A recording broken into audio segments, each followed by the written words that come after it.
কথা তো জানেন, আমাদের দেশে যখন কারো 40 বছর হয়ে যায় না, তখন মনে করি আমরা যে না, 40 বছর মানেই আমাদের সব শেষ। কোনো চাওয়া থাকবে না, তার কোনো নতুন করে কোনো কিছু পাওয়া থাকবে না। সব শেষ। আসলে কিন্তু না, সম্পূর্ণ ভুল। 40 বছর মানেই আপনি একটা শক্তিশালী পার্সন। কারণ কি?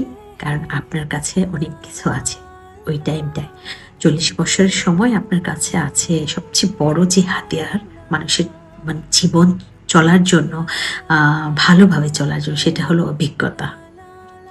আপনার সবচেয়ে বড় একটা ব্যাপার যেটা, সেটা হলো আপনি অভিজ্ঞ থাকবেন, খুব বেশি অভিজ্ঞ থাকবেন জীবন সম্পর্কে, আপনার আইডিয়া খুব ভালো থাকবে।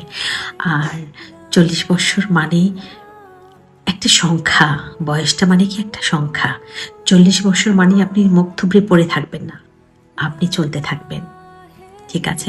আপনি তো বলতে পারেন না যে আপনি এক্ষুনি এই মুহূর্তে মরে যাচ্ছেন। হ্যাঁ, আল্লাহ পাক আমাদেরকে যে কোনো টাইমে নিয়ে যাবে, তাই বলে এই না যে আমরা স্পেসিফিক টাইমটা জানি, তাই না? তাই বলছি, 40 বছর হলেই নিজেকে কুমড়ে তুমড়ে চুপচাপ বসে থাকবেন না। 40 বছর মানে আপনি অভিজ্ঞ একজন পার্সন, আপনি একটা শক্তিশালী পার্সন, আপনি আগাইতে থাকবেন সামনের দিকে। যতদিন বাঁচবেন ভালো কাজ করবেন, আল্লাহর কাজ করবেন এবং নিজের মনকে প্রাধান্য দেবেন। ভালো থাকবেন সবাই।